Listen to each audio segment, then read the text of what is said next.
Ito yung Sumulong Elementary School sa may pagitan ng Consuelo at saka Aragon Street. Ayan. Sa likod niya is Consuelo. Sa harapan niya, Aragon Street. Ayan ang Sumulong. Sa gilid niya, Elias. Paralan, Juan Sumulong, Daang Aragon Street. Ito, Aragon Street na to. Itong Aragon. Yan ang Juan Sumulong. Tapos, papasok tayo dito para naman tayo na Dangwa sa may Maria Clara. Punta tayo. Diretsyon lang natin kung Maria Clara, matutumbok natin ang Banawi. Yun ang punta namin. Palalagyan namin ng GPS tsaka camera itong sasakyan. Kasi wala pang GPS tsaka camera ito. Pupunta tayo ng Banawi, magkakanvas tayo ng GPS at saka camera. Magkano. So, ito ang Dangwa area. Kaya tinawag na Dangwa ito kasi may istasyon ng bus dito noon na Dangwa. Yung biyahe ng Dangwa, Mountain Province. Sa Mountain Province, maraming nagtatanim ng mga bulaklak dahil yung klima doon maganda. So, pinapadala sa Dangwa. Tapos dito binabagsak, may stasyon ng Dangwa rito. Kaya naging Dangwa ang tawag dito. Pero ngayon, Maria Clara, hinahanap ko ngayon kung may Dangwa Street dito eh. Hindi makita.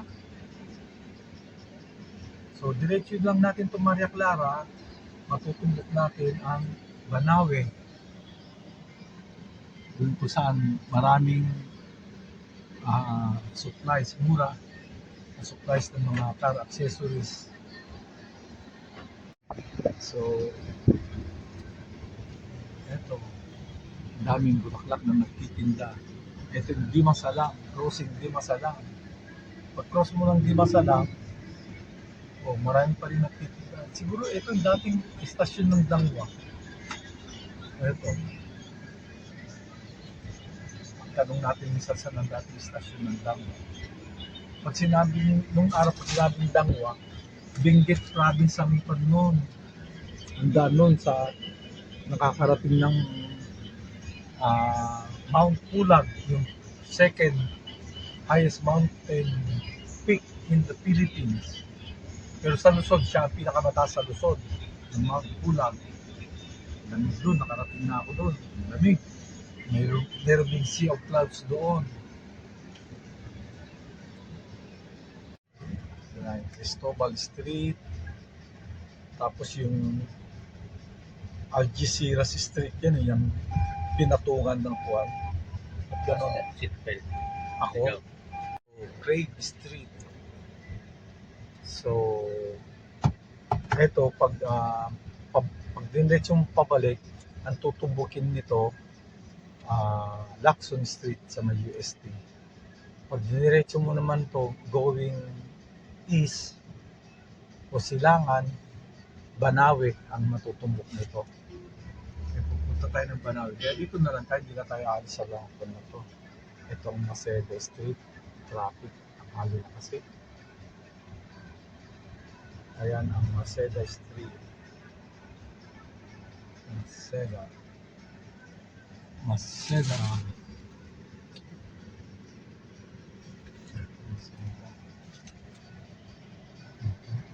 Walang traffic light dito kaya kanya-kanya itong diskarte.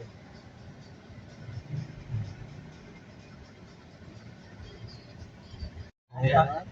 Hindi ka pa maawa. Hindi pa ako, hindi ako sanay mag-backlight. Hindi ko mag-drive nung So, ito na ang boundary ng Manila at Quezon City. Saan ba umuwi? Paglagpas mo nung Manila, Maabala lang siya. Hindi puro, naman siya ang pangalan ng mga street, puro mga kwan na, puro mountains. Diba? Itong Blooming Street ang kwan nila. Ayan, Maria Clara. Ay, ganun po. Maria Clara at saka Blooming Street. Sige po, sabay na lang ako. Blooming Street lang ang boundary ng Quezon City at saka Manila. City of Manila.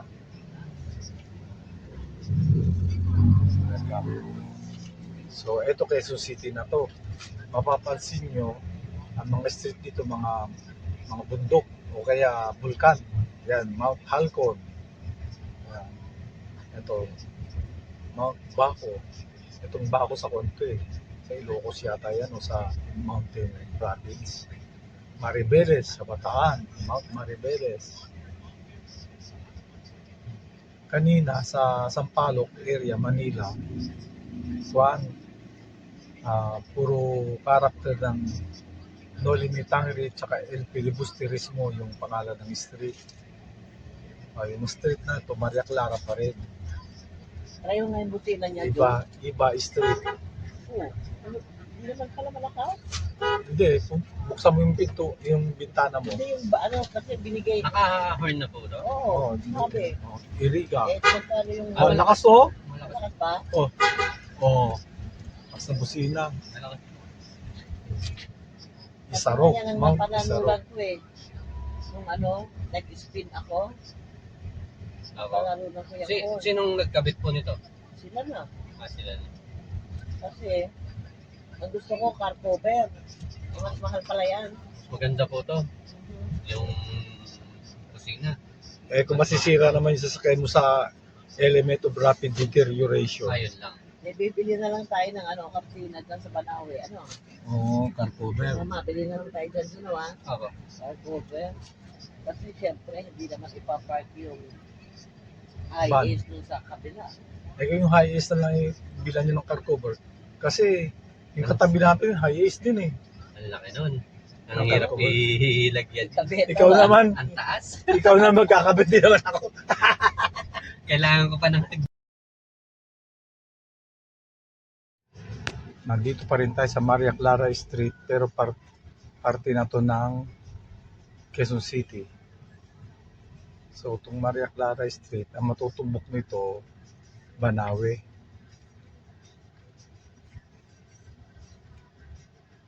Ito yung orthopedic compound.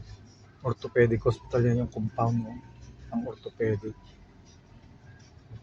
Lahat ng nababalian, nilalagari ang buto. Ayan. Pag may bulaluhan dito, nako, delikado. Baka mamaya galing dyan yung bulalo. So, ito na ang Banawe. Banawe Street. Itong Banawe Street, kung diniretso mo tong papuntang southward, malalagpasan mo yung Quezon Boulevard at saka ang dulo nito, E. Rodriguez na. Sa kabila naman, Del Monte ang matutumbok mo. So, yan ang kahabaan ng Banawe. Banawe Street, Quezon City.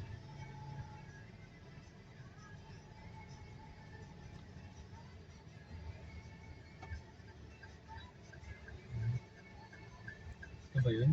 Hindi ko na alam. Yung may gwardiya? Yung ba sa may gwardiya yung kinuan mo? Pinuntahan mo? Kabila? Sa kabila pa? Ay, ito. Dito yun. Ito po. Tapat na katapat nito. Yung black set. GPS. Ano, kaya ito silang gagawin ng GPS. Dito magpapalagay tayo ng dashcam Ito ba dito yung sa Banawe. Lenovo? Opo. Linobong yung kung nagkakalagang 6'2". 5.5.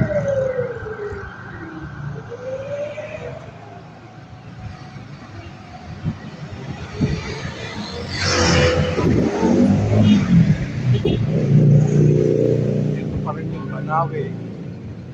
Yung papuntang Quezon Boulevard. Pag diretso mo to, tatagos ka ng Quezon Boulevard tsaka E. Rodriguez. Ito naman, tatagos ka ng Del Monte Avenue. C5 tsaka Del Monte Avenue ang tatagosin.